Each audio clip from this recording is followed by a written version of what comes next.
बोलो सतगुरुदेव की जय हो। साहब जी साहिब सोनीपत से बोल रहा था जी बोलिए। और ठीक हो? हाँ जी बढ़िया, दया परमात्मा की। तो घर परिवार से शांति? जी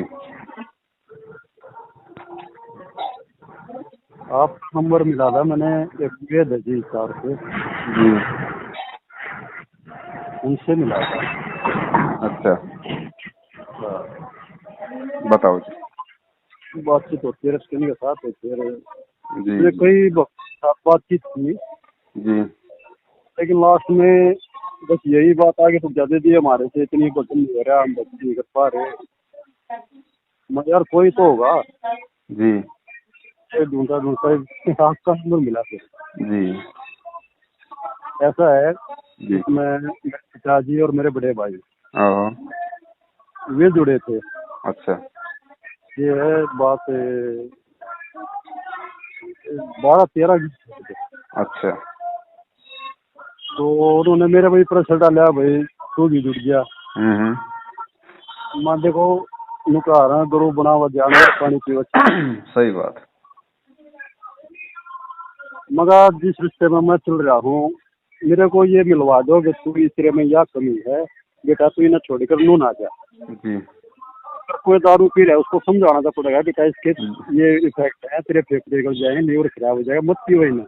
जी ऐसी तरह मेरे को समझा दो, जिस रिश्ते में जा रहा है ये कमी है, ये ठीक है, इधर आ जाओ। सही बात। तो वो बहुत पहुंचा और संत हो रहा है। रामपाल जी तेरे से बात की है, हम्म सर मन तो कहीं नहीं पहुंचा और हूँ, लेकिन मेरी गलत तो बताओ ना। सही बात। आँख मीच के किसी एक से लगाना ये भी गलत है। बिल्कुल। तो मैं एक दिन बरवाड़ा पहुंच गया था, ये कांड हुआ 1 महीने पहले। अच्छा तो वहाँ पहुंचा तो प्रोग्राम चल रहा था हम्म और मेरा धुन बन रही थी। मैं बिल्कुल आगे जांगिरी लगी होती है ना, हम्म। और हम जी ऊपर गद्दी पे बैठ के प्रवचन कर रहे थे। जी तो वहाँ एक जो संगत में था कोई बुजुर्ग, उसने पकड़ा मेरा बेटा फंस जाएगा। मैं रामपाल जी अपने था हम्म मेरा, अब ये सिस्टम चल रहा है, हम्म ये खत्म हो रहा है, उस साइड में फिर उधर मिल जाओ हम्म तक आप सुनो। मैं ठीक है हम्म वहाँ बैठ कर सुनता रहा। मैं सत्संग खाना मोड़ के बाद में उधर लाइन में चला गया, लाइन में लग गया। मेरा एक्सीडेंट हो रहा था, पैर में चोट लग रही। तो मैं लाइन में थोड़ा हाथ दिन जा खड़ा हो गया। बोला भाई साहब कहाँ जाओगे? मैं रामपाल जी मिलना था एक बार। बोला क्या बात? माँ जी टीवी पे सुनी थी कि कोई भी ज्ञान चर्चा कर सकता है। मगर मुझे बोला भाई नाम दीक्षा ले रखी है? बोला जी नहीं। तो निकल तू यहाँ कैसे आ गया? मुझे क्या गलती होगी? जो दीक्षा नहीं ले रहा उसको दर्शन भी नहीं देते। मैं ये बात तो टीवी पे नहीं बोलते हुए। सही। तो उन्होंने मेरे को लाइन से निकाल दिया। मैंने क्या मगर यार टीवी पे ऐसे बोलते हैं या ऐसा कर रहे हैं, मुझे तो बहुत गलत है। तो कोई संगत में बैठा था बुजुर्ग आदमी जी, बोला बेटा क्या बात हुई? माँ जी मैं 25 दूर आया व्यवहार कर रहे हैं। बोला बेटा एक शंका समाधान रूम है वहाँ चल। चलो वहाँ ले चलो। वहाँ गया, वहाँ भी कोई नहीं मिला। तो बेटा बोला भाई आज भी नहीं मिला, नहीं तो यहाँ बैठे रहते थे। बोला आप यहीं वेट करो आ जाएंगे। एक मैं 1 घंटा वहीं बैठा रहा, कोई नहीं आया। तो क्या मैं ये तो दौड़ शाम खा व्यर्थ गई। कोई नहीं, वहाँ पंडाल में घूम ले इतना जी। तो संगत है इनसे बातचीत करते तो वहाँ मैं बातचीत करने लग गया। बैठे थे अच्छे अप टू डेट पढ़े लिखे थे।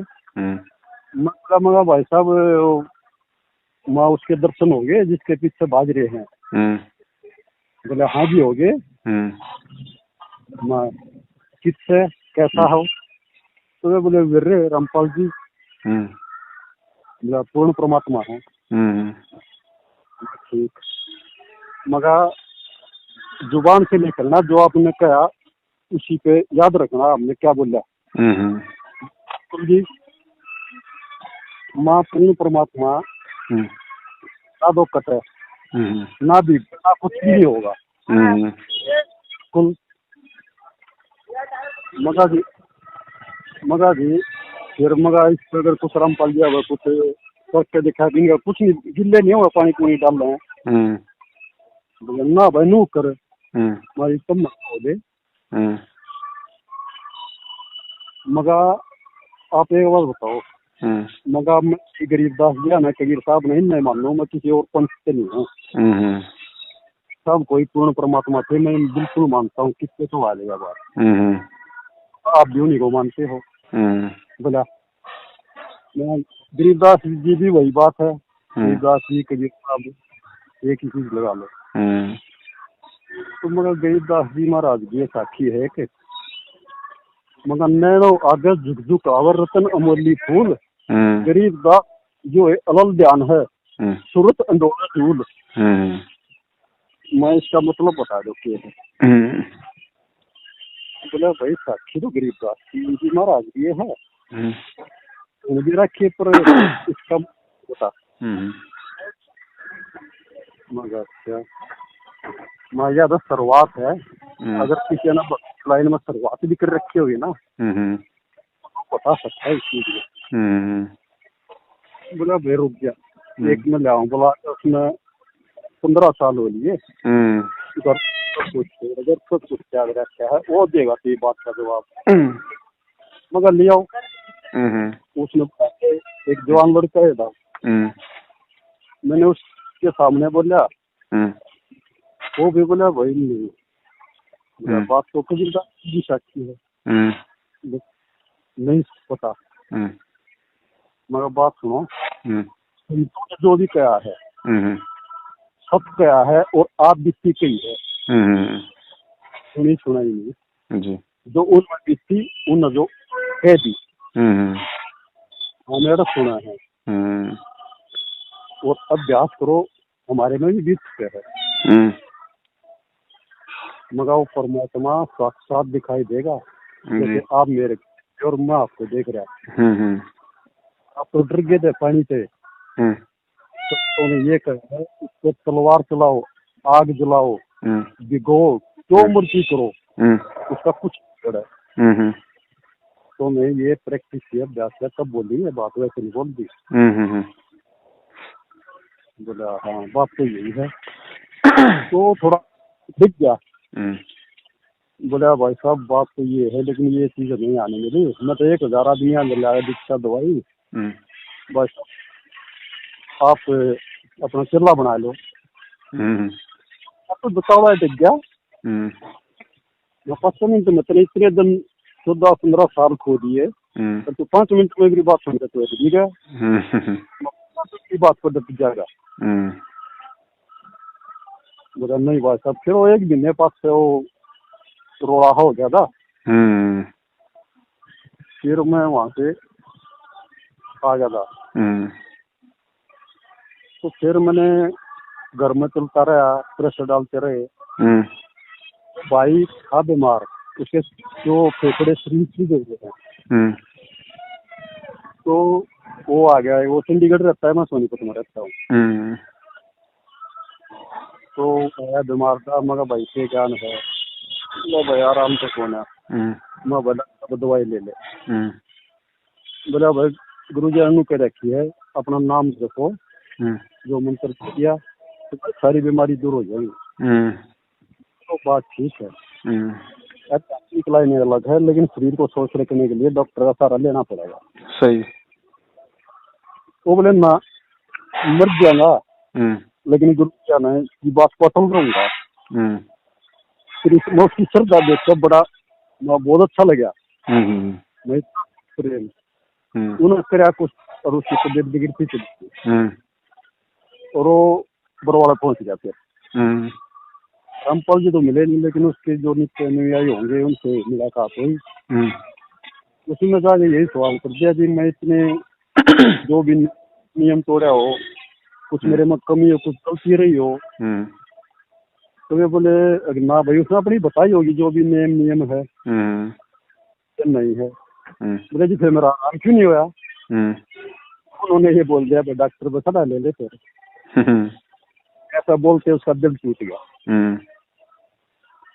और वो भी उस दिन के बाद छोड़ गया। तो फादर एक्सपायर हो दिए, भाई भी छोड़ गया। अब मेरे को कई मिल जाते हैं ऐसे सोनीपत में मिलते हैं। लास्ट में बात यही अगर हो जाती है, क्योंकि मैं भी कबीर साहब को मानता हूँ, किसी अलग संत नहीं हूँ। जो संतों की बात है, मेरे गुरु ने एक ही बोला था जी, ना टीवी देखेगा ना किताब पढ़ेगा, मैं कहूँगा वो करेगा। उसको बिलो मंथन कर, और जब निकाल ले, जब मेरे पे पूरा करवा गया अभ्यास करने वाला, तब बेटा घूम के देख ले, अगर किसी कोई चीज मिल गया ऊपर, तब मुन्ने भी ले चल लिया, मैं भी पाँव पकड़ दूंगा उसके। फिर जब मैंने अभ्यास करा गया, फिर मेरे को बोला तू कोशा भी गर्म पढ़, कोशा भी सत्संग सुन, तो मर्जी कर, और अपनी मिलान करिए संतों की वाणी के साथ। क्या जो संतों ने कहा है, अगर देखत देखत ऐसा देख मिट जा धोखा करते एक। अगर तेरे वहाँ बात नहीं मिला तो तू सही भक्ति करी है, अगर नहीं मिलती तो कहीं और चल रहा था। तो मैं ऐसे मतलब घूमया, मिले अच्छे सियाने छोड़े, लेकिन वो चीज मिली नहीं।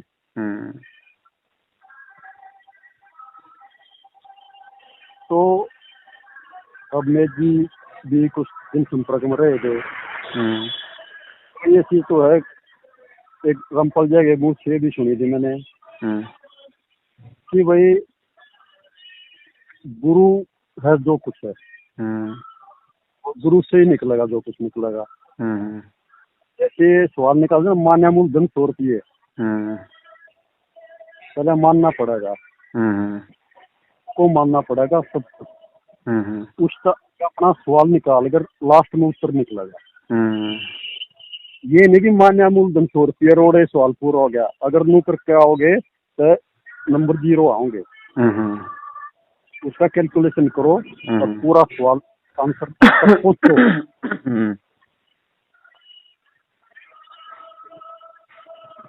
तो घंटे बोले कई ज्यादा बात करिए, बोला जी बस रामपाल जी हैं जो कुछ है यही है, मगर ठीक है मैंने लिखा गलत है, सबके गुरु अपन कॉमेडी है।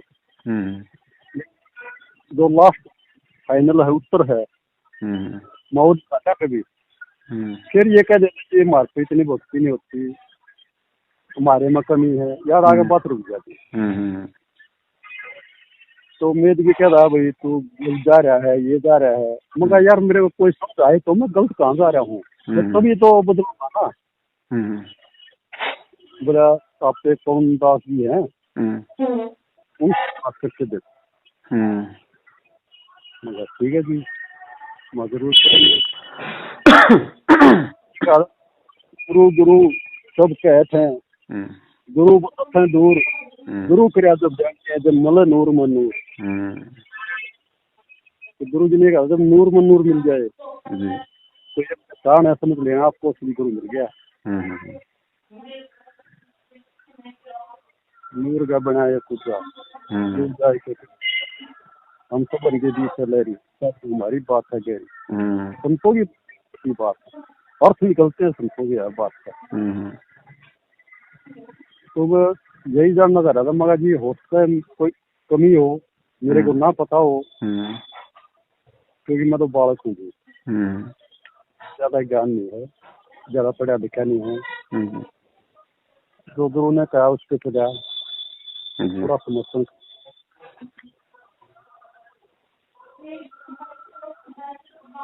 तो आप कुछ कहना चाहोगे? आप सुना रहे थे, दास सुन रहा था आपकी बात। अब आप बताइए, मैंने तो सुनी आपकी बातें सारी, मुझे तो अच्छी लगी आपकी बातें। इतनी तड़प, इतनी तलाश होनी चाहिए, इतना सही बात है भाई। देखो ये पानी पियो छान के और गुरु करो जान के, अच्छी बात है। हाँ, ये सब कुछ अगर हो जाता पहले ही, अगर इतना जितना इस भक्ति मार्ग में भगवान की तलाश में ज्ञान आधार से आप जी हैं वर्तमान में, हाँ, उतना यदि संत रामपाल जी महाराज जी के अनुयायी होते तो बरवाला कांड ही नहीं होता। ये तो उसके जो चिल्ले है ना, कुछ निकम्मे भी आ रहे हैं, उन्हीं का उनके तो बता कारण रहा हूँ मैं, उन्हीं के तो कारण हुआ है। होगा जरूर। और उनके पीछे चल के संगत ने सहयोग दे दिया उनका, हाँ। है ना। तो आगे सब उसी कैटेगरी में आ गए। तो इतना ज्ञान पे अगर भगत चल लेते तो भगवान आज जेल में थोड़ी होते। और भाई साहब देखो, मेरा तो क्या है, मैं भी आपकी तरह जी एक छोटा सा ही प्राणी हूँ। और मेरे को तो उस भाई ने एड्रेस एक तो आपको मेरा गलत दे दिया। क्यों दे दिया? क्योंकि मेरे को तो संगत में 6 साल से गुरुद्रोही घोषित कर रखा है, मेरे को तो संगत से बाहर निकाल रखा है। फिर आप सही हो। मेरे गुरु ने एक बात कही जी, अब जिसको लोग पागल कहने लग जाए, मान लिया सही रास्ते पर चल रहा है। तो मेरे को तो भाई गुरु जी के भाई ने, गुरु जी के परिवार वालों ने, उन सब ने संगत में गुरुद्रोही घोषित कर रखा है। ये तो समझने वाला समझेगा जी। जी बेड़ चाल है या बेड़ चाल में हमने चलना है। सही बात है। हाँ, गुरु भगत तो चलेगा नहीं, बाकी दुनिया की अपनी मौज, अपनी मर्जी। भगत तो उसी राह चलेगा जो गुरु ने दिखाई है। और उस पे भी, क्योंकि गुरु हमेशा यही कहता है कि भाई देख, मैं जो बोल रहा हूँ ना उसी पे यकीन मत करना, ठीक है। मैं जो आदेश दे रहा हूँ उसी पे यकीन मत करना।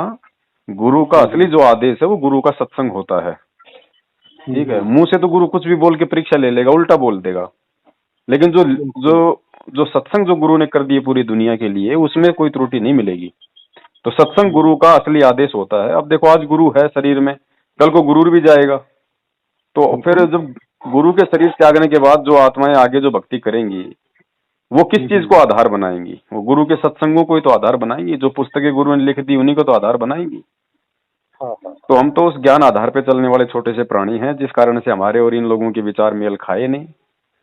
और 3 बार इन्होंने हमारे ऊपर जानलेवा हमला भी करवाया, लेकिन उस सतगुरु की दया थी, मेहर थी, बाल बाका नहीं कर पाई।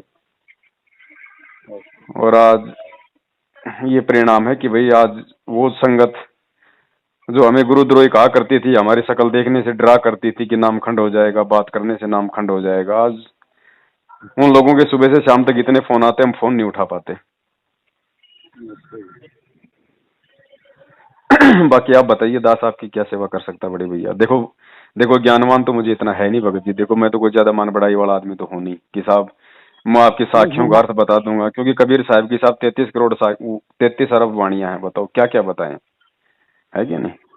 लेकिन वही बात है कि परमात्मा कहते हैं भाई जंगल इतना बड़ा होता है। अब जंगल में जो वैद्य होता है, डॉक्टर होता है, उसको पता होता है भाई क्या क्या जड़ी बूटियां कौन से रोग की हैं। तो वो छांट छांट के जड़ी बूटियां कूट पीट के उनको बोतल में बंद कर देता है, एक दवाई बना देता है। अब हम हैं भाई, हम हैं बीमार, हम हैं देखो हम प्राणी। अब हमने तो जो गुरु ने जो दवाई निकाल के दे दी, बस वही सफिशियंट है। जंगल में तो हम भटकते रह जाएंगे।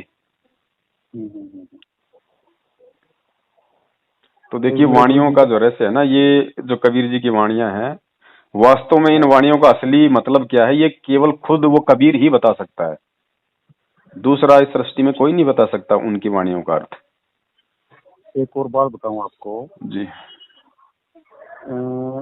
एकदम ऐसे ही टीवी पे सत्संग सुन रहा था रामपाल जी का जी। बात निकाली, उसको शायद को बिरला पकड़ेगा, मैं उसकी तलाश में था। मेरे को आज तक कोई मिला नहीं उसका, कोई बिरला। एक बात कही थी, ओ देखो एक, अच्छा आप आरती करते हो? हाँ जी, आरती करते हैं 3 समय की। निर्भय और से कल माँ, हाँ, सब पे तेरी साहिबी, तू पे साहिब ना साहिब ना। मैं ये कहता हूँ, इस आरती का जो समझ लेगा ना, इस आरती में पूरा निचोड़ है। जी, पूरा निचोड़, सही बात। एक गड़गे कह रखी है।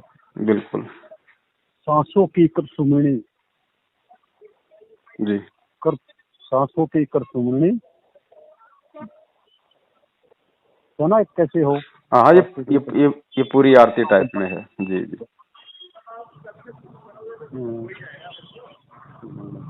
तो उसमें परम तत्व का जिक्र है उसमें। तो परम तत्व का 100 प्रयास कुछ ऐसा है, ध्यान नहीं आ रही। इसमें सारा हो रहा है इस 2 लाइन में। बिल्कुल बिल्कुल कह रखा है जी। उस परम तत्व। फिर उन्होंने कहा था उसने एग्जाम्पल दिया है मूर्ति। परम 5 तत्व ये शरीर बना है, परम तत्व है। वो आपके सामने 24 घंटे रहेगा। जी सही बात। जिसके सामने वो आ गया किरला होगा, कोई पुण्य जन्म भाग्य होंगे उसके, उसको मिलेगा जी। मैं वहाँ बड़ा संतुष्ट हुआ। और हमारे गुरुदेव ने ये बताया था ऐसे बोले ये शुरुआत है अपनी, संत लाइन की ये शुरुआत है जी। ये शुरुआत में इस रास्ते पे पहुंचाती है। और ये कोई बिरला ही नहीं, मेरे गुरु जी ने भी ये बोला था एक बिरला ही था। और इस ताकत पता नहीं कौन लगा और इस ताकत कोई मिल गया तो मन ने भी बता दिए, लेकिन मैंने नहीं मिल लिया आज तक कोई।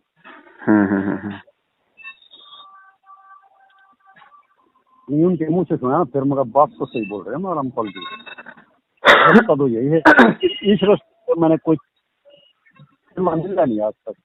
जब यह क्रम में यही बात कह देते हमारे भक्ति नहीं होती, हम कर नहीं पाते। और जबकि ये काम सिर्फ देखो मैं तो मानता हूँ 20 दिन में हो गया था जी मेरे साथ। नहीं तो भक्ति से कोई ज्ञान थोड़ी होता है। भक्ति करने से कोई ज्ञान थोड़ी होता है। ज्ञान अलग चीज है, भक्ति अलग चीज है। ये थोड़ी कि मैं ज्यादा भक्ति करूंगा तो मुझे ज्यादा ज्ञान होगा। भक्ति से तो खाली आप अपनी कमाई अर्जित करते हो, ज्ञान एक अलग चीज है।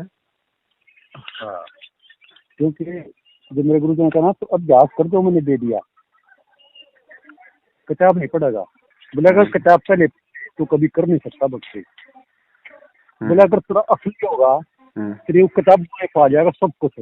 और वो वही बात मैंने अभ्यास करके फिर जो भी ग्रंथ पढ़ दूं सारे उससे इर्द गिर्द घूम रही है सारी बातें। जी वाह कमाल है। बोला ये है असली। वो एक लड़की का बुलाना होता बार बार है, अभी आप दूध पी गया है, लाठी नहीं छोड़ के बिना क्या किया है, अपनी छोरी ना आगे समझा लो। उसका बाबू गया देखिए रे ना तो इतने लाने तो लाग रही श्री सासू ने कदे घी नहीं छोड़ती, दही नहीं छोड़ती, दूध नहीं छोड़ती, तो क्या नहीं ना छोड़ती। मेरा मर जानी काका क्या कर सही बात है। तुम्हारे घर की काका पी गया इसका मैं सब कुछ है। सही बात है, बाकी कुछ बचेगा नहीं बोलने को। हाँ बोले सब इतने लाने दुआओ है, एक का लेगा। तो वे बात है जी।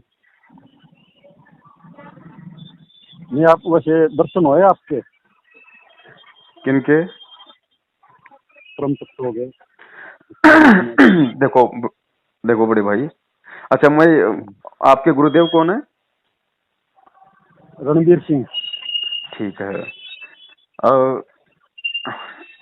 मैं आपसे मैं आपका ज्यादा समय नहीं लूंगा अभी। वैसे तो फोन आप जी ने किया है लेकिन फिर भी मैं आपका ज्यादा समय नहीं लूंगा। आपके लिए रुका था मैं ड्यूटी दो इसके और ये 5 साल की छुट्टी हो ली थी, लेकिन आपके लिए रुक गया था।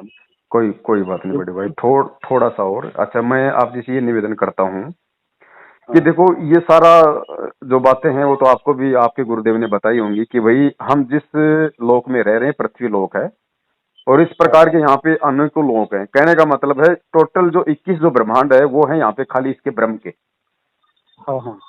ठीक है, हम सब जानते हैं ये इसको काल कह दो, ज्योति निरंजन कह दो, इसको ब्रह्म कह दो। 21 ब्रह्मांड इसके हैं और इन 21 ब्रह्मांडों में जितने भी प्राणी हैं उनमें दुर्गा भी आ गई, ब्रह्मा विष्णु महेश भी आ गए, 33 करोड़ देवी देवता भी आ गए, संत महंत ऋषि और आप और हमारे जैसे आम प्राणी भी आ गए। ये हम सब से ये सर्वश्रेष्ठ है। ठीक है। अब आप मुझे ये बताइए कि इस काल ने कभी भी अपने से ऊपर कौन भगवान है क्या सृष्टि है, इसने कभी भी किसी प्राणी को ये ज्ञान नहीं दिया। कभी किसी प्राणी को इसने ये जानकारी नहीं होने दी कि मेरे से भी ऊपर कोई भगवान है या मेरे से भी ऊपर कोई देवता है। मानते हो इस बात को? ठीक है। अब सर्वप्रथम इस पृथ्वी पे कहिए या फिर काल के किस ब्रह्मांड में काल से ऊपर का ज्ञान किसने दिया? किसने दिया था?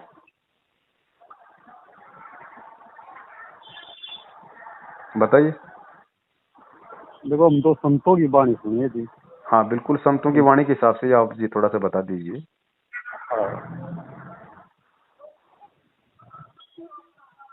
काल से ऊपर कोई देव है, कोई भगवान है, कोई लोक है, कोई सृष्टि है, उससे ऊपर की जानकारी सर्वप्रथम यहाँ के प्राणियों को किसने दी?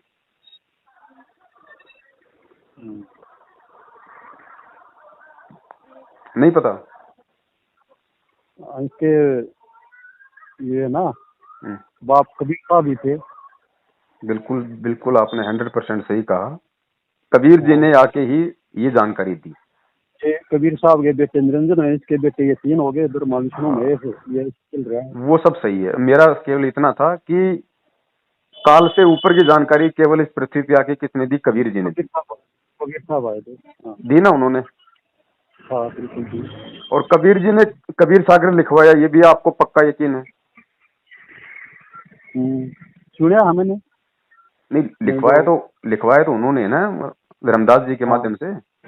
हाँ लिखवाया, उन्होंने लिखवाया ना। और कबीर सागर में उन्होंने ये भी लिखा है कि जब आवे 5505 तब ये वचन मेरा होगा साचा। और ये भी कहा था कि भाई जो 12वां पंथ होगा वो गरीबदास जी का पंथ होगा, और 12वें पंथ में आगे चल के मैं खुद ही आऊंगा, यानी 12वें पंथ हम ही चलावें, सारे पंथ मिटा के एक ही पंथ चलावें। ये भी उनकी वाणी है। ठीक है। तो 5505 जो समय था जिस समय परमात्मा इस पृथ्वी पे मौजूद थे कबीर जी, वो इस कलयुग के जो 5505 वर्ष पूरे होते हैं वो 1997 में होते हैं। ठीक है। और 1997 से इस पृथ्वी पे वो ज्ञान कौन दे रहा है? उस कबीर के बाद वास्तविक जो ज्ञान जो कबीर जी ने दिया था, जो कबीर सागर में है, काल से ऊपर के लोगों का वर्णन, पूरी सृष्टि की जानकारी, वास्तविक वो मंत्र, वो भक्ति, सारी की सारी जो कबीर जी दिया करते थे, जो मंत्र जो लिखे हुए हैं आज तक, लिखे होने के बावजूद भी वो सतनाम, वो प्रथम नाम, वो कबीर जी की मर्यादाएं आज तक 650 साल हो गई। 1598 में वो चले गए थे। उसके बाद से यदि एक्यूरेट पॉइंट टू पॉइंट यदि कबीर जी के अनुसार यदि कोई वो ज्ञान दे रहा है, वो मंत्र दे रहा है, तो वर्तमान में कौन दे रहा है? कबीर पंथ तो बहुत सारे हो लिए, धर्मदास जी के वंशज हैं, उनकी 42 पीढ़ियां थी, बहुत सारे हो लिए, किसी ने भी वो ज्ञान नहीं दिया, किसी ने भी वो मंत्र नहीं दिए, और ना ही उनके पंथ में वो मर्यादा थी जो सतलोक जाने के लिए जो कबीर जी ने बताई। और नानक जी, गरीबदास जी जैसे जो महापुरुष थे वो गए सतलोक में। ठीक है। तो वर्तमान में इस काल से ऊपर की जानकारी स्वयं कौन दे रहा है? संत रामपाल जी महाराज। और 650 साल पहले दी थी केवल उसने कबीर जी ने। और कबीर जी ने कहा था कि 12वें पंथ हम ही चलावें, यानी मैं स्वयं ही आऊंगा। गरीबदास जी के द्वारा जो पंथ चलेगा आगे चल के उस पंथ में मैं स्वयं ही आऊंगा। तो स्वयं ही आके आज वो जानकारी केवल संत रामपाल जी महाराज जी पूरी सृष्टि में दे रहे हैं। यही वास्तविक ये कबीर है। मैं आपको पॉइंट टू पॉइंट बता रहा हूं, मैं कोई अपनी वो वाहवाही नहीं बता रहा मैं कि भाई मेरा गुरु है तो मैं उनको बढ़ा चढ़ा के बताऊं, नहीं। गुरु तो सभी ब्रह्म से ऊपर की जानकारी सृष्टि में, क्योंकि कबीर जी जानकारी दे गए थे, पूरी जानकारी दी ना उन्होंने, तो उनके जानकारी देने के बाद भी 600 साल तक ये ऋषि महर्षि ये लोग क्यों नहीं दे पाए? इन्हीं शास्त्रों में लिखा हुआ था ना, कबीर जी तो लिखवा के चले गए थे ना, क्यों नहीं दे पाए 650 साल तक ये बड़े बड़े शंकराचार्य, दयानंद सरस्वती जी जैसे महापुरुष, और भी जितने बड़े बड़े ऋषि मुनि हुए 650 साल में, वो जानकारी एक्यूरेट केवल इन्हीं शास्त्रों से निकाल के आज संत रामपाल जी ने ही क्यों दी? क्या इनको ज्यादा ज्ञान है? क्या इन्होंने ऐसी कोई शिक्षा दीक्षा ली थी? क्योंकि उस कबीर को ना कोई शिक्षा की आवश्यकता, ना उसको कोई दीक्षा की आवश्यकता। दिखावे के लिए गुरु उन्होंने 650 साल पहले भी बनाया था, और दिखावे के लिए गुरु उन्होंने 17 फरवरी 1988 को स्वामी रामदेवानंद जी महाराज जी को भी बनाया। और जब वो समय आ गया ठीक 5505 का, 1997 का, तो परमेश्वर तब से ये ज्ञान दे रहे हैं, नाम दे रहे हैं, दीक्षा दे रहे हैं। अब इससे बढ़कर जानने को और क्या चाहिए बताइए। जो ब्रह्म से ऊपर की जानकारी देते वो कबीर है, और जो एक्यूरेट जानकारी देते। अगर किसी की पूरी लाइन अगर संतों की वाणी से मैच करता होता 100% बिल्कुल नहीं होगी। बताइए कौन सी वाणी है, क्या है, आप जी बताइए। जितनी मुझे मेरे सतगुरु ने सद्बुद्धि दी है, मैं बिल्कुल उसको समझाने का प्रयास करूंगा। बाकी इतना आपको यकीन करना पड़ेगा, इतना आपको यकीन करना पड़ेगा कि इस 21 ब्रह्मांड में अगर उस ब्रह्म से ऊपर की जानकारी, क्योंकि जीव तो दे ही नहीं सकता, जीव की तो औकात ही नहीं है। चाहे भारत के चारों शंकराचार्य वो भी जीव हैं, जितने बड़े बड़े ऋषि महर्षि होके चले गए वो भी जीव हैं, ब्रह्मा विष्णु महेश जी भी जीव हैं, और जिस अवतार रूप में वो आए राम और कृष्ण रूप में वो भी जीव थे। ब्रह्म से ऊपर जानकारी ना तो ब्रह्मा विष्णु महेश दे पाए, ना वो दुर्गा दे पाई, ना ही उनके अवतार रूप में श्री राम और श्री कृष्ण जी दे पाए, ना ही महर्षि दयानंद जी जैसे दे पाए, ना आज वर्तमान के चारों शंकराचार्य दे पाए, और ना ही कबीर जी ने जो पंथ चलाया था, उसके बाद जो धर्मदास जी की जो प्रणाली चली, आज जितने भी रांजोड़ी जम्मू में बैठे हैं या जितने भी बैठे हैं कबीर पंथी, ना वो दे पाए। अगर किसी ने इस ब्रह्म से ऊपर की एक्यूरेट जानकारी शास्त्रों के अकॉर्डिंग, वेदों के अकॉर्डिंग अगर किसी ने दी है, जो जानकारी 650 साल पहले कबीर जी ने दी थी, वो जानकारी आज इस पूरी पृथ्वी पे यदि किसी ने दी है और यदि पुस्तकों में लिख दिया, सत्संगों में बोल दिया, उनको मिटाया नहीं जा सकता। वो सिर्फ परम पूज्य सतगुरु रामपाल जी महाराज जी हैं। तो ये अपने आप ही सिद्ध हो जाता है कि वर्तमान में वे स्वयं ही कबीर हैं। बाकी और भी बहुत सारे एग्जाम्पल हैं, बहुत सारे उदाहरण हैं, कमी नहीं है, क्योंकि जब परमेश्वर पृथ्वी पे आते हैं तो इतने एग्जाम्पल लेके आते हैं, इतने उदाहरण लेके आते हैं कि जीव को शक करने की गुंजाइश नहीं रह जाती, जिसने भक्ति करनी। बाकी देखो ना मानने वाले के ऊपर तो वो आप भी हरियाणा से हो, आपको पता भाई, फिर तो भैंस के आगे बीन बजाने से कोई फायदा नहीं। और समझदार के लिए कहते हैं भाई, ज्ञान का और गाम का चमका सा होता है क्या ना। और वही बात है जी, बोलिए। देखो ये सत्य है, आपका समझ लो, मैंने बोला था। हाँ जी, नैनो आदर दुर्जु का रतन अमोली फूल गरीब दास यो ध्यान है। आप जो बातें बोल रहे हो ना, आप जो ये वाणी जो बोल रहे हो ना, ये मैंने तो नाम 2013 में लिया है। और आपकी जो वाणी है, ये वाणी वाली स्थिति जब मैं 8वीं क्लास में पढ़ा करता ना, तब से मेरे साथ में है, तब से मेरी आंखों के सामने ये हो रहा है। कैसा रंग होता है? हैं? कैसा रंग है? ये जो आप जो वाणी बता रहे हो इसके अकॉर्डिंग, हाँ, व्हाइट कलर का है। व्हाइट। किस दिशा का है? हैं? किस दिशा से आते हैं ये? कौन सी दिशा से आते हैं? दिशा वगैरह का नहीं है ये, तो जैसे कभी कभी जो है कि दृष्टांत होता है। अगर मैं आंखें बंद कर लूंगा तो भी मेरी आंखों के सामने रहेगा, खुली आंखों से नहीं। अगर मैं बंद कर लूंगा ना तो भी मेरी आंखों के सामने रहेगा। और ये फिर भाई हमें तो उस समय नहीं पता था इन सब बातों का। नाम दीक्षा लेने के बाद में फिर गुरुदेव ने ही एक बार सत्संग में बताया था कि बच्चों, तुम्हारी आंखों के सामने इस तरीके से जो अगर ये दृष्टांत कभी होता है, जैसे कोई जाड़ा सा आ जाता है या जैसे कोई मक्खी की तरह ऐसा कुछ, मतलब ब्लैक ब्लैक कोई स्पॉट सा आ जाता है ना, तो ये आपकी भक्ति का प्रतिफल है, ये आपकी पूर्व जन्म की भक्ति को दर्शाता है। और देखो इसमें कोई जरूरी नहीं है कि भाई आपको वो दृष्टांत हो, वो भगवान आपको दिखाई दे तभी ये माना जाए कि आप सही भक्ति कर रहे हो। हैं आप जी, भाई धर्मदास जी थे, उनको तो कभी नहीं दिखाई दिए, नानक जी को तो कभी नहीं दिखाई दिए, कभी उन्होंने अपने किसी लेख में, किसी पुस्तक में, किसी वाणी में ये बात नहीं कही। उन्होंने तो नहीं कहा, खुद वो कबीर साहब थे। अब ये गरीबदास जी महाराज जी के रूप में भी वो स्वयं आए थे, इसमें भी कोई संशय नहीं है, क्योंकि परमेश्वर का काम केवल परमेश्वर ही कर सकता है, दूसरा यहाँ का जीव नहीं कर सकता। तो गरीबदास जी महाराज जी के रूप में वो कबीर परमात्मा ही थे स्वयं। अब डबल रोल क्या, वो तो चाहे मतलब 50 रोल कर ले उनके, तो फिर वो तो समर्थ किसे कहते हैं फिर। बाकी ये कोई जरूरी नहीं होता इस तरीके से कि भाई आपकी आंखों के सामने दिखाई देगा तो ही ये माना जाएगा कि आप बहुत बड़े भगत हो या आपकी भक्ति सही चल रही है। ऐसा कुछ नहीं है, भक्ति मार्ग है। और वर्तमान का जो समय है ना, ये परमेश्वर ने ज्ञान आधार का निश्चित किया था। इसीलिए तो आप और हमारे को ये शिक्षा दी है, आप और हमारे को ये शिक्षित किया है। वरना शिक्षा कहाँ थी आज से पहले, बताइए। राम और कृष्ण जैसे रेडू जोड़ के चला करते थे, और आज का इंसान BMW गाड़ी में घूमता है, एरोप्लेन में घूमता है, वो नहीं घूम सकते थे? या आज के इंसान को उनसे ज्यादा दिमाग है? राम और कृष्ण के तो पैर के नाखून के बराबर भी नहीं आज का इंसान, ना ही तो सभ्यता में, ना आचार विचार में, ना ही दिमाग में। तो राम और कृष्ण क्यों बेचारे गर्मियों में गर्मी सहन किया करते थे? आज का इंसान क्यों ज्यादा बुद्धिमान है जो मतलब एसी लगा रहा है? ये परमेश्वर ने केवल, क्योंकि ये भक्ति युग है और परमात्मा ने भक्ति के लिए समय निकालने के लिए ये भौतिक साधन दिए हैं। और ये जो भौतिक साधन है वर्तमान के, जो ये टेक्नोलॉजी है, ये विज्ञान है, ये उस परमात्मा को समझाने में हमारे लिए सहायक है।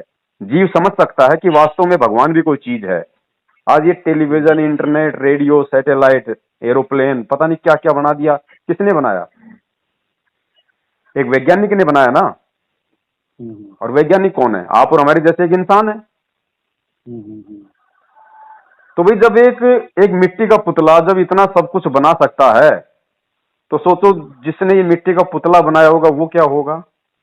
तो लोगों को भगवान और उसकी समर्थता पे यकीन दिलाने के लिए ये विज्ञान है, आज ये टेक्नोलॉजी है। साइंस में कितने भी तरक्की कर ली, जो परमात्मा बना देता हमारा डॉक्टर, अगर एक बार हाथ टूट गया तो वैसा का वैसा कोई भी डॉक्टर बना नहीं सकता। नहीं बना सकता ना, बिल्कुल नहीं बना सकता। कोशिश बहुत की इन लोगों ने रोबोट तक बनाने की कोशिश की, सब कुछ किया, लेकिन वो नहीं बना पाएंगे जो उसने बना दिया। उसने बना दिया, हाँ। लेकिन इंसान ने अपनी औकात से बाहर जो काम किया है ना, ये परमात्मा ने ही उनको बुद्धि बख्शी है अपनी तरफ से। जीव की औकात नहीं कि जीव ये एरोप्लेन बना देगा, हजारों टन लोहा वो आकाश में उड़ा देगा, ये जीव के बस की बात नहीं है। परमात्मा ने ही उसको बुद्धि दी वो, क्योंकि मेटेरियल तो सारा उस परमात्मा का है ना। वो चाहे जो करवा दे, जिससे जो चाहे जो करवा दे परमात्मा। तो समर्थ ने अपनी समर्थता को दर्शाने के लिए ये विज्ञान दी है। और दूसरा ये भक्ति युग है। अब भक्ति युग है तो परमात्मा को ये भी पता था कि ये काल उस समय भक्ति नहीं करने देगा, क्योंकि समय तो ये काल का लिया हुआ ना कि परमात्मा चौथे युग में आप जितने मर्जी जीव ले जाना, मैं आपको नहीं रोकूंगा। तो चौथे युग में जितने मर्जी जीव ले जाना, जो काल ये बात बोलेगा, तो क्या वो आज वो चद्र ओढ़ के सोएगा? वो खाता क्या है? वो कोई टमाटर थोड़ी खाता है। आप और हमारे सूक्ष्म शरीर की वासनाएं तो खाता है तपस्या पे। तो वो इतनी आसानी से हमें कैसे जाने देगा भैया? हमारे हृदय को, हमारे मन को इतना निर्मल कैसे होने देगा?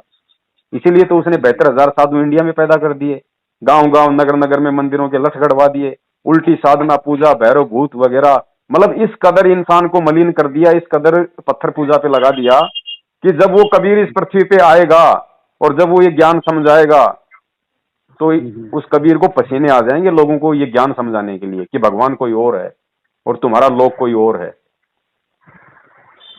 तो पसीने आ रहे हैं ना भाई। 2 बार जेल हो गई। लोगों ने सोचा था क्रोथा कांड हो गया, रामपाल का बेड़ा गर्क हो गया, अब कुछ नहीं होना। जब क्रोथा कांड से वापस आए तो कितनी तेजी से ये ज्ञान प्रचार हुआ, कितनी तेजी से लोग जुड़े। और अब लोग सोच रहे हैं कि हो गया बेड़ा गर्क, लेकिन अब जब आएंगे तो क्या होगा?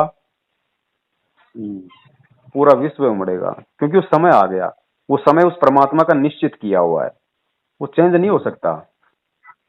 साधु बोले सहज स्वभाव, जो चाहे सो कर दे। और कहते हैं साध वचन पलटे नहीं, पलट जाए ब्रह्मांड।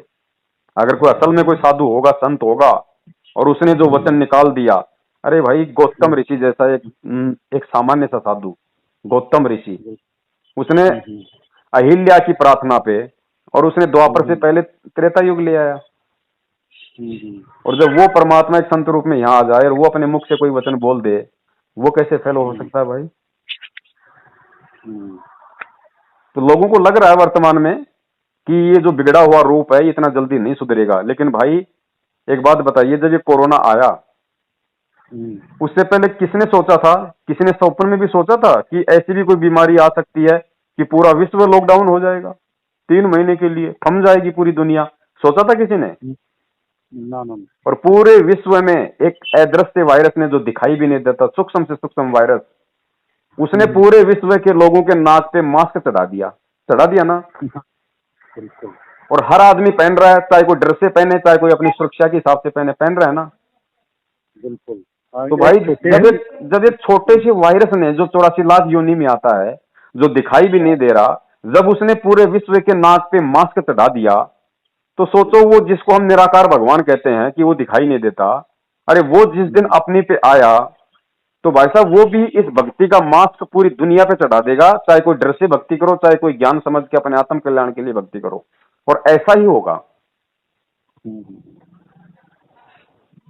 क्योंकि समर्थ की समर्थता को लोगों ने बहुत ज्यादा चैलेंज कर दिया, और समर्थ भी एक हद तक लोगों को मौका देता है उनके संस्कार वश, क्योंकि परमात्मा जबरदस्ती नहीं करता, यही उसका सबसे बड़ा रूल है कि राम किसी को मारे नहीं, मारे तो हत्यारा राम, अपने आप ही मर जाएंगे ये कर कर खोटे काम। तो जो शिक्षा परमात्मा ने भगवान को पहचानने के लिए दी थी कि मेरे जाने से पहले मैं इनको शिक्षित करूं, इनको शिक्षा दूं, ये भौतिक सुख सुविधाएं इनको दूं, और ये मुझे पहचाने, लेकिन उसको ना पहचान के जीव तो उल्टे कर्मों में लग गया। लगाया किसने? काल ने, क्योंकि काल भी तो बराबर अपना दाव खेलता है ना। ये मोबाइल बनवा दिए, ये टीवी बनवा दिए, काल ने किस लिए बनवाए? बकवाद के लिए। फिल्में चलवा दी, हीरो बनवा दिए, हीरोइन बनवा दी, फूहड़ डांस। आपके हरियाणा में देखो, सबसे गंदा माहौल, ऐसे ऐसे गाने, ऐसे ऐसे ये डीजे पे, क्या है ये किसने करवाया? वो थोड़ी कर रहे हैं बेचारे, वो तो जीव हैं आप और हमारी तरह, जो नाच रहे हैं, जो गाने बना रहे हैं, लेकिन वो काल के वश होके। अब वो कितने लोग बिगड़ रहे हैं, कितने परिवार बिगड़ रहे हैं। भक्ति और भगवान का नामो निशान मिटा दिया इन लोगों ने, मिटा दिया ना। धार्मिक पिक्चर देखो, कोई नहीं आएगा, और एक फिल्म लगा दो, पूरा गांव आ जाएगा, भीड़ हो जाएगी। और आज उस परमात्मा से जिसने नाम दीक्षा ले ली, वास्तव में जो भगत है, मैं ये नहीं कहता कि संत रामपाल जी से जिसने नाम ले लिया वो भगत हो गया। उनके नाम की माला गले में डालने से, उनके हाथ का धागा हाथ में बांधने से कोई भगत नहीं हो जाता। वास्तव में जो उनकी शिक्षाओं पे जो आदमी चलने की कोशिश कर रहा है, वो उनका भगत है। और वो भगत आज क्या कर रहा है? जिस मोबाइल में दुनिया बकवास देखती है, उस मोबाइल में वो भगवान देखता है, फोटो भी उसी की लगाता है, 3 टाइम की आरती मोबाइल में करता है, मंत्र करता है, सत्संग सुनता है। तो काल ने जो ये टेक्नोलॉजी जीव को बिगाड़ने के लिए दी थी, उस भगवान ने फिर क्या कहा था? धर्मदास जी ने क्या कहा था? धर्मदास जी ने कहा था कि हे परमात्मा, आप कह रहे हो कि 650 साल बाद मैं खुद जाऊंगा और मैं जीवों को भक्ति करवाऊंगा, और वो वास्तविक मोक्ष का समय होगा और वो खरमू जीव पार होंगे। तो धर्मदास जी रोने लगे और कहने लगे कि हे भगवान, जब आज ऐसा बुरा वक्त है और मेरा जैसा नीच इंसान जब आपसे इतनी बकवाद कर रहा है, आपकी बातें नहीं स्वीकार कर रहा, तो परमात्मा आप कह रहे हो कि 650 साल बाद तो समय इतना खराब आ जाएगा है? तो परमात्मा वो जीव आपकी बात को कैसे समझेंगे? वो आपको क्यों कर भगवान मानेंगे? तो परमेश्वर ने कहा था, भैया धर्मदास, ये मेरा काम है। तो मैं तो मेरे ऊपर कहता हूं कि मेरे जीवन में जो बकवास जो भरी हुई थी, मेरे दिमाग में जो गलत मानसिकता, जो मलिनता मेरे अंदर थी, मैं तो ये कह सकता हूं कि मेरे से बढ़ के मलिनता, गंदापन, घटिया विचार किसी के नहीं थे। और जब मेरे जैसे नीच को उन्होंने मात्र नाम दीक्षा देकर, कुछ अपने सत्संग सुना के, और उन्होंने इस कदर ज्ञान आधार से अपना बना लिया, ना उन्होंने मुझे कोई पैसे दिए, ना कोई लोभ दिया, ना मुझे डराया, ना मुझे धमकाया, ना मुझे पीटा, मात्र ज्ञान देके उन्होंने मुझे मुझे इस कदर बना लिया कि जो टेक्नोलॉजी काल ने मुझे बिगाड़ने के लिए बनाई थी, आज मैं अपने आत्म कल्याण में यूज कर रहा हूं। तो क्या कल को पूरी दुनिया नहीं करेगी? इसलिए परमात्मा ने कहा कि धर्मदास, वो मेरा काम है। इसीलिए ये तत्व ज्ञान उस परमेश्वर ने पुनः आके दिया, क्योंकि सृष्टि का उद्धार, लोगों की मानसिकता, ये घटियापन, आप देख रहे हो ये बॉलीवुड में क्या हो रहा है। जिन लोगों को हम भगवान माना करते थे, धर्मेंद्र, अमिताभ बच्चन, सन्नी देओल मेरा फेवरेट है, अरे जिस माँ ने 9 महीने पेट में रखा वो उसकी फेवरेट नहीं। और वो एक भड़वा किस्म का आदमी जो पूरी दुनिया में वो अश्लीलता फैला रहा है, वो नग्नता फैला रहा है, फुहड़ता फैला रहा है, वो उसका फेवरेट। आज क्या हो रहा है वहां पे? लोग आपस में एक दूसरे की वो कर रहे हैं वहां पे, वो ड्रग्स लेता है, वो ऐसा करता है, वो ये करती है, मतलब ये सारा जो सिस्टम है अब ये बर्बादी की तरफ है। ये सब सेट होगा क्योंकि परमेश्वर ने पहले से निश्चित किया हुआ है। कबीर सागर में पहले से लिखा हुआ है कि धर्मदास, जब वो 5505 वर्ष पूरे हो जाएंगे, उसके बाद से लहर चल पड़ेगी भक्ति की, और कलयुग में सतयुग आएगा। सतयुग हर प्राणी भक्ति करेगा। परमेश्वर के लिए क्या है? कहते हैं साहेब से सब होता है, बंदे से कुछ नहीं, वो राई से पर्वत कर दे, फिर पर्वत से राई। लेकिन वो करेगा वर्तमान में ज्ञान से, जबरदस्ती नहीं करेगा वो, क्योंकि उस परमात्मा ने जीव को हमेशा स्वतंत्रता दी है। सतलोक में भी जीव को स्वतंत्रता दी है और यहां भी उसने जीव को स्वतंत्र छोड़ा है। और काल ने क्या कहा था कि परमात्मा आप नीचे जाओगे, ज्ञान दोगे। परमात्मा जो आपका ज्ञान स्वीकार करे उसको सतलोक ले जाना, जबरदस्ती ना करना। तो मालिक को पता था जबरदस्ती अगर मैं करूंगा इनके साथ में तो कौन सज जाएगा सतलोक, और सतलोक जबरदस्ती ले भी गया तो नालायक वहां पे फिर ये टिकेंगे कहाँ। तो इसलिए परमेश्वर ने वो ज्ञान, ज्ञान तो सामान्य ज्ञान हो गया जैसे सब लोग दे रहे हैं शास्त्रों में निकाल निकाल के, यही शास्त्र ये पंडित ऋषि मुनि महर्षि शंकराचार्य हमारे को 600-650 साल से पढ़ा रहे थे, और उन्हीं शास्त्रों में से आज उन्होंने वो तत्व ज्ञान देकर वो तत्व निकाल के दे दिया। भाई वो आप वाली बात है कि बेटी वो कच्चा दूध पी जाए अगर, तो उन्होंने तो उस दूध से फिर उसको गर्म किया, गर्म करके फिर उसको जमाया, फिर दही बना, फिर दही को मिलाया, फिर वो घी निकला ना, और घी को फिर ताया, उसकी वो सब कुछ निकाला उसका, फिर वो बन गया रत्न ओरिजिनल घी। उसको डब्बे में रख दो 50 साल खराब नहीं होता। तो इन्हीं शास्त्रों से जो लोग अपने आप में बहुत बड़े शंकराचार्य बन बैठे थे कि हमने तो सारे वेद पढ़ लिए, हमने तो मुंह पे रट लिए हैं, और ABCD उनको वेदों का उनको मालूम नहीं थी, और आज उस संत रामपाल जी महाराज जी ने वो तत्व निकाल के दे दिया पूरी दुनिया को कि वेदों का मतलब क्या है, अर्थ क्या है, क्यों है वेद, क्या बताना चाह रहे थे। तो भाई कौन हुआ फिर कबीर।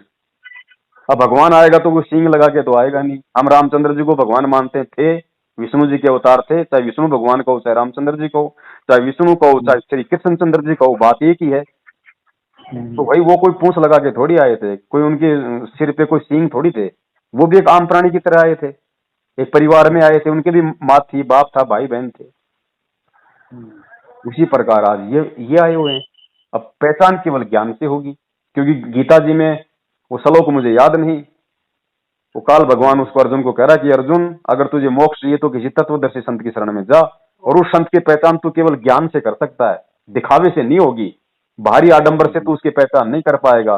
कि भाई जैसे ऋषि मुनियों या संतों महात्माओं की जो एक पहचान बनी हुई है कि या तो उसका भगवा वस्त्र हो, गले में माला हो, चोटी हो, या फिर बाल बिल्कुल मुंडित हो, बड़ी बड़ी जटाएं हो, उससे नहीं पहचान पाएगा उसको। उसकी पहचान सिर्फ और सिर्फ ज्ञान से होगी। तो संत रामपाल जी में मुझे बता दीजिए वर्तमान के जितने भी ऋषि महर्षि संत महात्मा है उनकी तरह उनकी क्या पहचान है। वो तो एक सामान्य व्यक्ति की तरह है, वो कभी कुर्ता पजामा पहनते हैं, कभी वो जींस पहन लेते हैं, कभी वो लोअर पहन लेते हैं, ना उनके कोई दाढ़ी है ना कोई चोटी है, आम आम व्यक्ति की तरह रहते हैं। तो संत की पहचान कोई वो भारी आडंबर से थोड़ी ना है। संत की पहचान ज्ञान से होती है। अब जैसे कोई टीचर है, टीचर अपने बच्चे को स्कूल में पढ़ाता है, साइंस पढ़ा रहा है। अब वो साइंस जो आदमी जो पढ़ा रहा है, जो टीचर है, अब वो साइंस वाला चाहे दाढ़ी बढ़ा लेता है, वो अपने सिर पे जटाएं रख लेता है, वो भगवा वस्त्र पहन ले, तो भी वो साइंस का ही टीचर रहेगा। और अगर वो पैंट शर्ट में जाके पढ़ा रहा है तो भी वही रहेगा, क्योंकि ज्ञान तो उसके पास है ना, ज्ञान थोड़ी उसका कोई चेंज हो गया वेशभूषा से। और दूसरी बातें देखो, लोगों की मानसिकता अलग होती है, संतों की चीज अलग होती है। हम अपने बच्चे को स्कूल में भेजते हैं, टीचर उसको पढ़ाता है। अब टीचर बाद में शराब पीता है, बीड़ी पीता है, अपनी औरत को मारता है, कभी हमने पूछा उससे, या लोगों ने बताया तो हमने कभी टेंशन ली। तो इसी प्रकार संत की रहनी और करनी, कहते हैं संत की करनी पे चलना चाहिए, वो संत की कथनी पे चलना चाहिए, संत की कभी भी उसकी करनी को नहीं देखना चाहिए।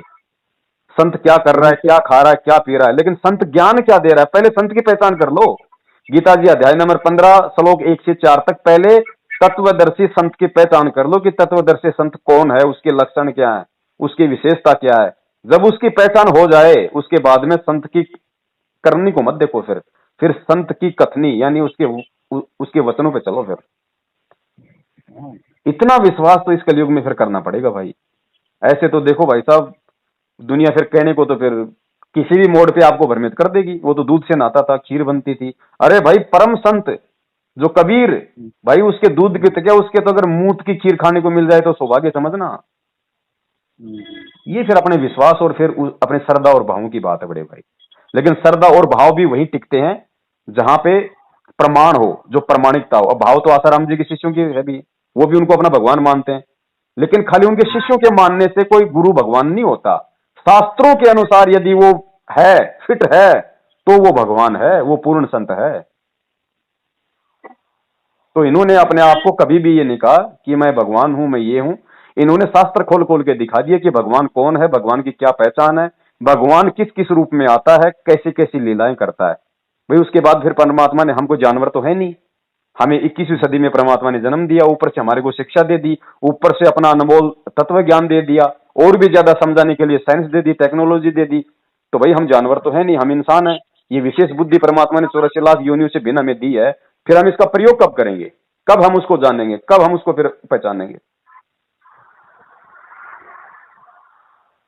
आपने इसको निरखा फिर? जी, इसको निरखा कभी? भाजी निरख के, परख के, छा के, तान के, बिल्कुल निसंशय होके बैठा हूं मैं तो। इसको बोल रहे हो? मैं सामने हैं? मैं उन चीजों की तरफ ध्यान नहीं देता, वो तो मुझे आपने बताया इसलिए मैंने बता दिया। मेरे लिए तो बेकार है ये, मेरे लिए कोई मतलब ही नहीं इनका, चाहे दिखाई दो या चाहे ना दो, वो तो आपने पूछा इसलिए मैंने बताया। मेरे लिए तो यूजलेस है।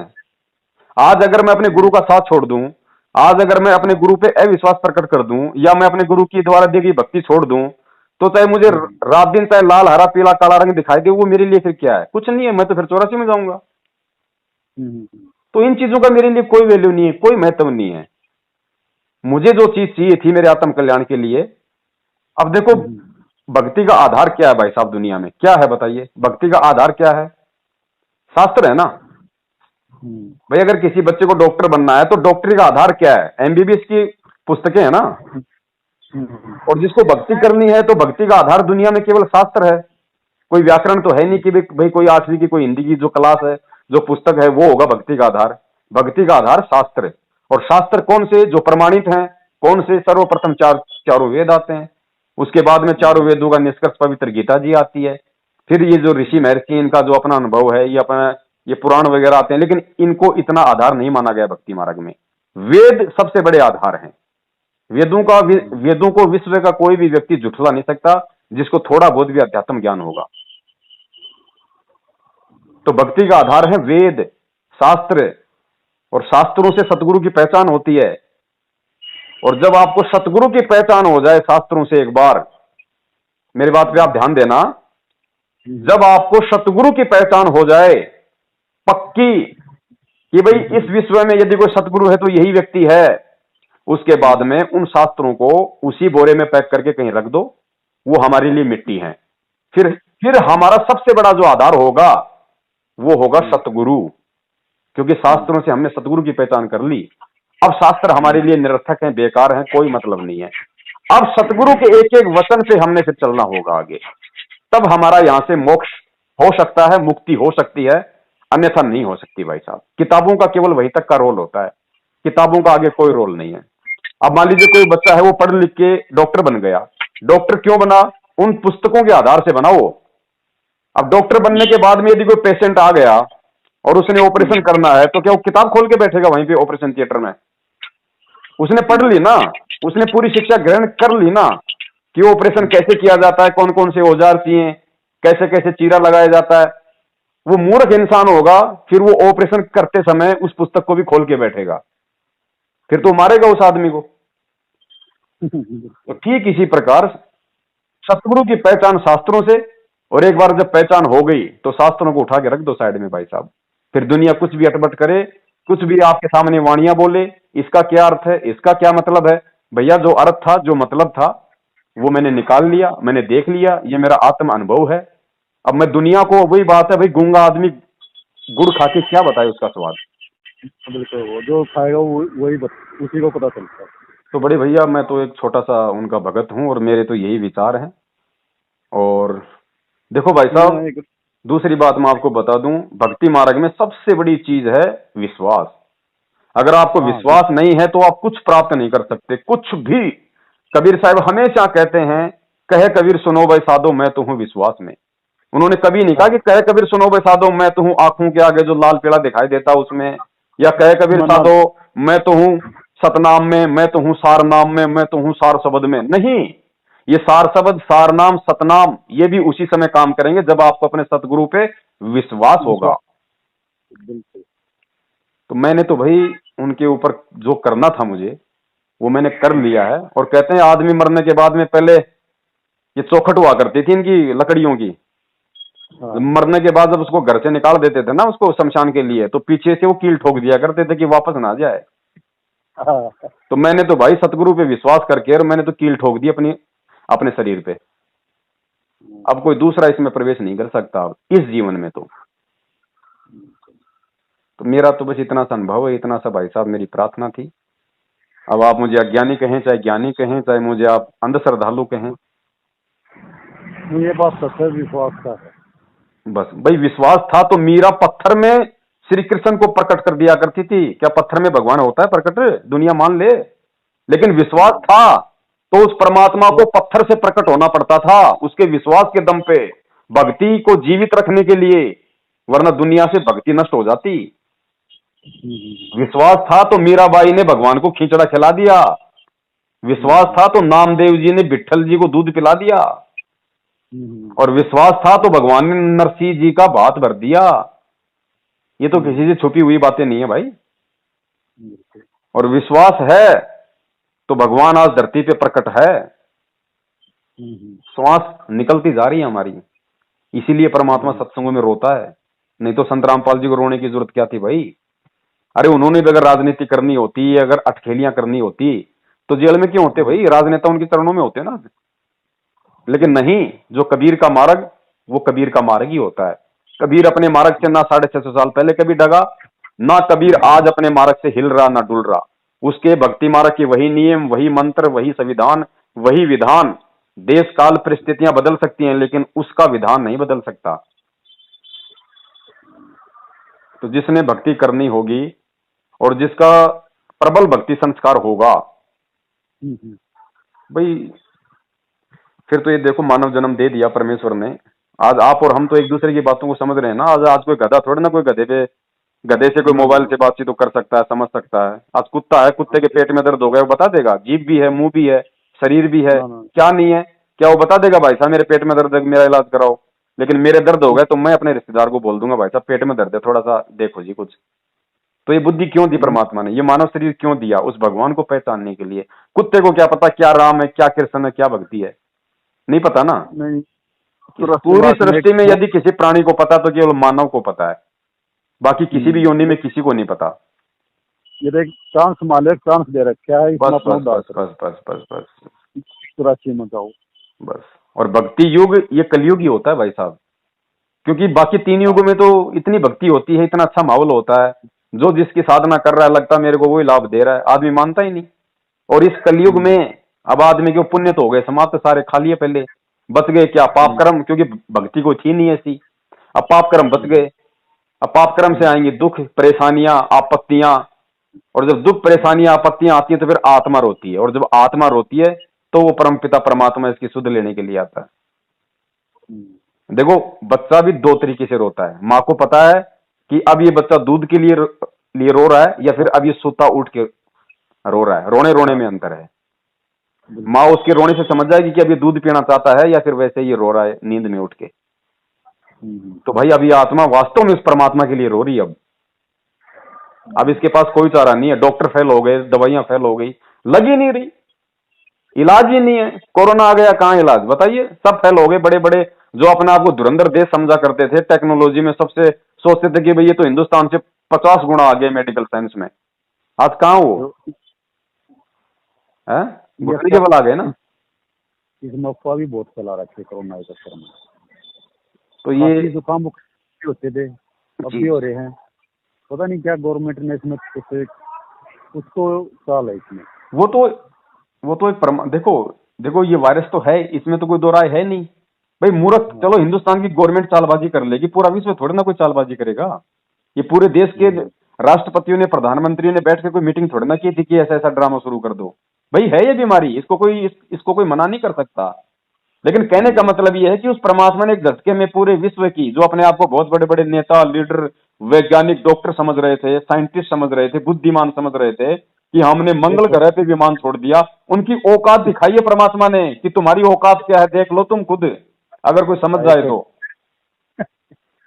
औकात दिखाई है सबको कि भले तुम चांद पे पहुंच गए लेकिन तुम्हारे पास में एक वायरस का इलाज नहीं है। तुम बेबस हो उस समर्थ के आगे, तुम बेबस हो, तुम मिट्टी हो, मिट्टी, अगर कोई समझ जाए तो। सही बात है। और समर्थ चाहे तो 1 सेकंड में कर दे भाई साहब, 1 सेकंड में आंखों के सामने दुनिया इधर से उधर कर दे, किसी को मालूम ही नहीं पड़े क्या हो गया था, और फिर वापस वैसा ही कर दे परमात्मा। उसका नाम परमात्मा है। वेदों में लिखा हुआ कि परमात्मा मुर्दे को जीवित कर दे, हैं? लेकिन वेद, चलो वेद किसी ने पढ़ भी लिए कि परमात्मा ऐसा कर दे, लेकिन वो करे तो परमात्मा ही ना। वेदों में लिखा कि परमात्मा मुर्दे को जीवित कर दे, तो जीवित कौन करेगा? परमात्मा करेगा ना। वो वेदों को पढ़ने वाला कोई संत महंत कोई पंडित थोड़ी कर देगा, वो तो करने वाला ही करेगा। तो आज वो करने वाला भाई साहब बरवाला में बैठ के कितनों को किया उसने।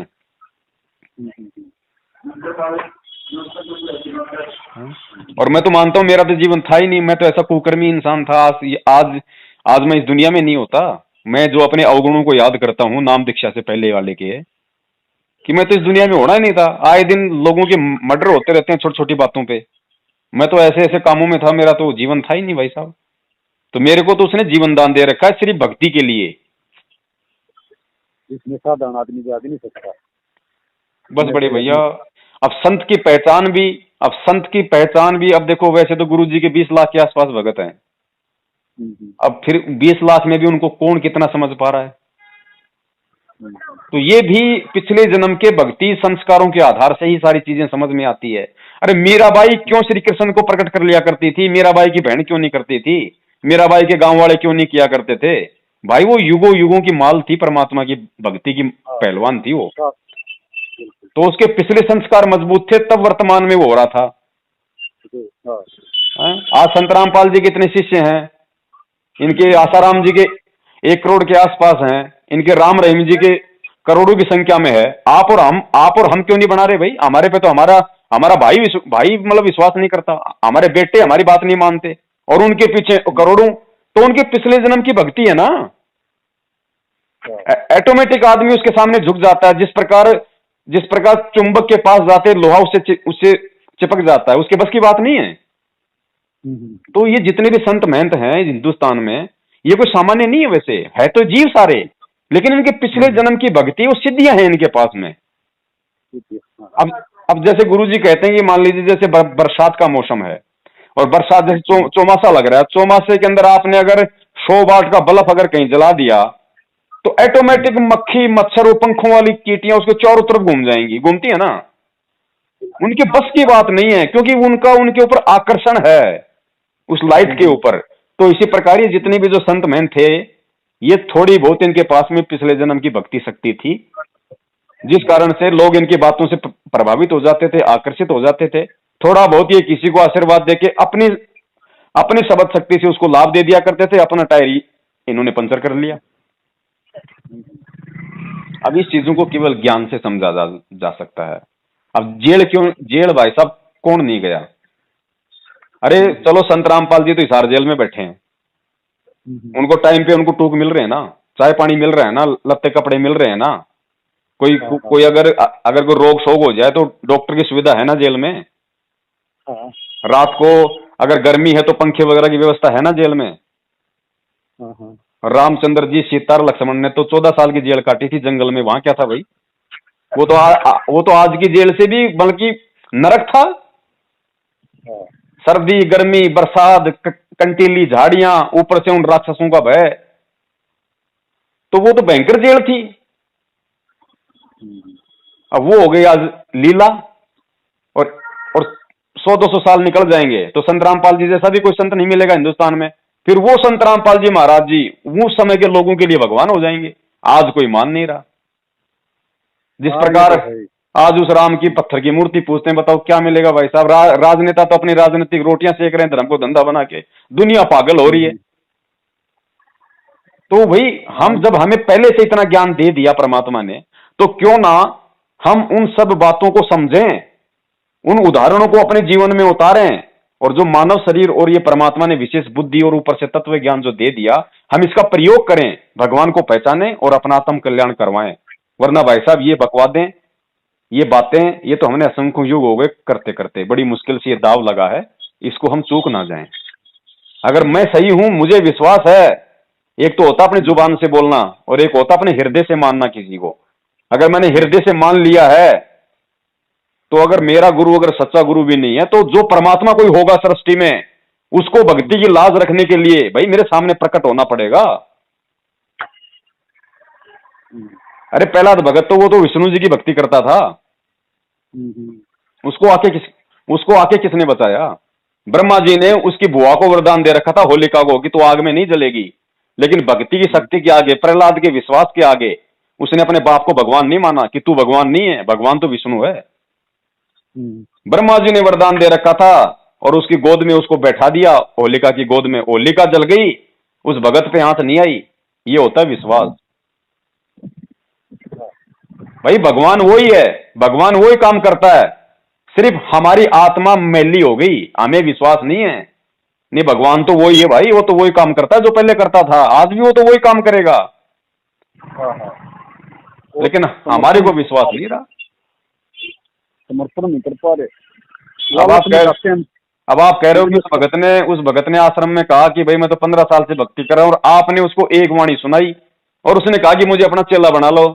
अब बताओ, उस मंदबुद्धि आदमी ने अपने 15 साल जीवन के क्यों बर्बाद कर दी? वो तो उसी समय फेल हो गया। उसने तो उसी समय अपनी वो 15 साल की भक्ति कमाई उसने नष्ट कर दी। तो बड़े भाई ये बातें हैं।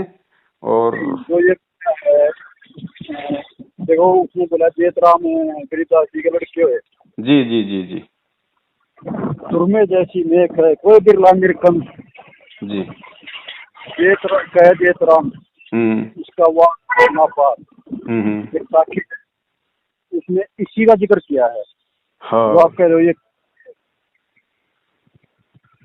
लेकिन बात ये है ना तो वो जेतराम जी पार हो पाए, है कि नहीं? ना तो वो जेतराम जी पार हो पाए, और ना वो जेतराम जी के पीछे कोई उनका शिष्य बना होगा वो कोई पार हो पाया, क्योंकि वो पार होने का समय नहीं था भाई।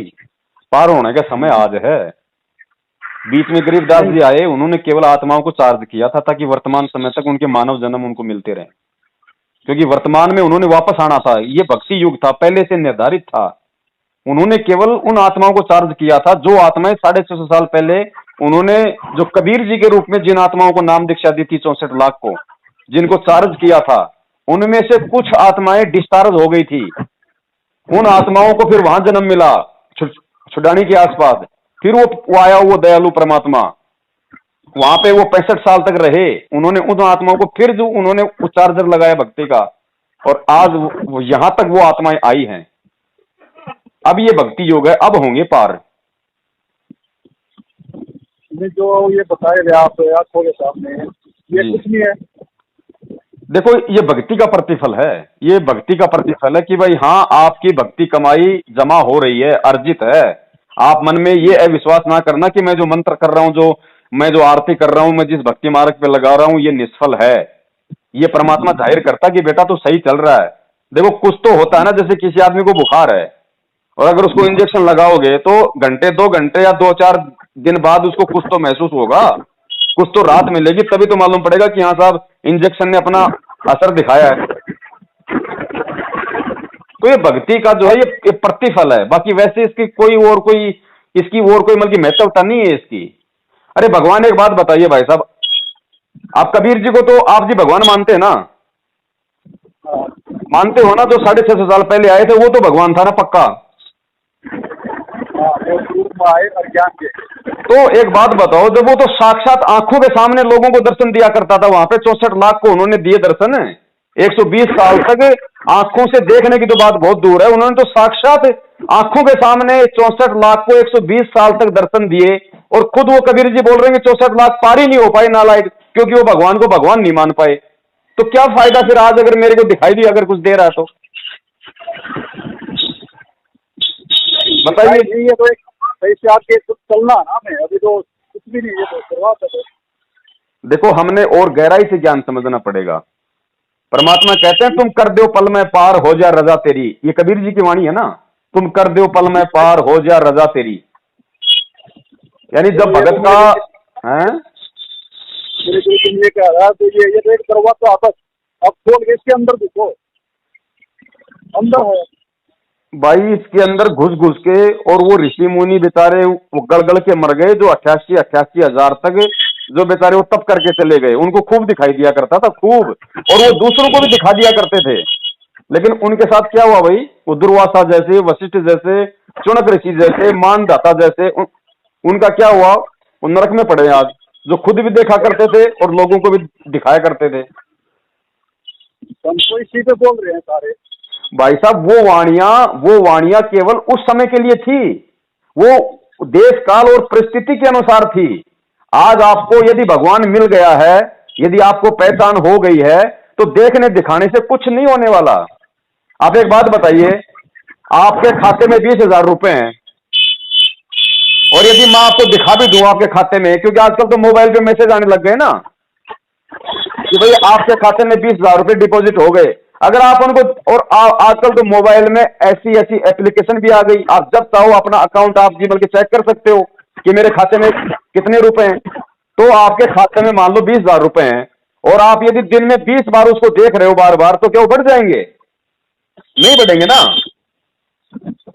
तो इस भक्ति कमाई को देखने से भी भक्ति कमाई हमारी ये नष्ट होती है। देखने से भी, आंखों के सामने दिखाई देने से या जानबूझ के उसको देखने से भी वो नष्ट होती है हमारी। हम क्यों करें हम ये काम? हमें जो विधि बता दी परमात्मा ने सतलोक जाने की, मोक्ष प्राप्ति की, हम उस विधि पे ध्यान दें, उस भक्ति की जो क्रिया है हम उन पे ध्यान दें। अब ये नासमझ लोगों के काम होते हैं कि मन बुद्धि इंद्रियों से भगवान दूर है, उसको तो अंदर प्रवेश करके पाया जा सकता है। ये उन ऋषि महर्षियों की बातें हैं जो अपना अनुभव लिख के चले गए काल प्रेरणा से। ये पुराण, ये मनुस्मृति, ये उपनिषद, इन लोगों ने इस भक्ति को बिगाड़ा इस तरह की उहावाई करके, क्योंकि वो काल के उपासक थे, और काल उनको ये मतलब सिद्धियां दे देता था, और सिद्धियों के माध्यम से वो जब चाहे जहां उड़ जाते थे, जब चाहे जहां वो किसी को देख लिया करते थे, क्योंकि काल ने भक्ति तो कोई करवानी नहीं थी, भक्ति का रूप बिगाड़ना था। तो वास्तविकता है ये। तो देखने दिखाने से भाई साहब कुछ नहीं होगा। अरे अल्ट्रासाउंड है, किसी औरत के पेट में बच्चा है, और आजकल तो अल्ट्रासाउंड होता है, उसमें मालूम पड़ जाता है कि पेट में लड़का है या लड़की है। अगर पेट में आपने देख ली अल्ट्रासाउंड से कि भाई छोरा है, तो भाई साहब आप उसकी छोरी बना दोगे क्या? वो तो छोरा रहेगा ना। तो क्या फायदा फिर देखने दिखाने से? कहने का मतलब मेरा ये है। बाकी अगर दास से कुछ अगर बोलने में या सुनने में अगर कोई त्रुटि हो गई तो बड़े भाई मैं आपसे माफी चाहता हूँ, है ना। और थोड़ा सा मेरी आरती का देखो टाइम हो गया, क्योंकि अब तक तो मेरी आरती हो जानी चाहिए थी, लेकिन आप जी का फोन आ गया तो बात करना भी थोड़ा आप जी से बहुत जरूरी था। हाँ ठीक है बड़े भाई, सत साहिब।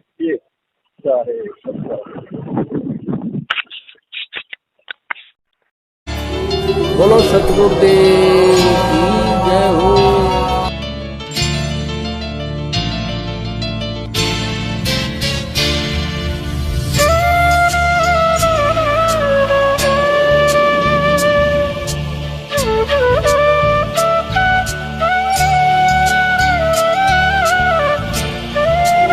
बोलो सतगुरुदेव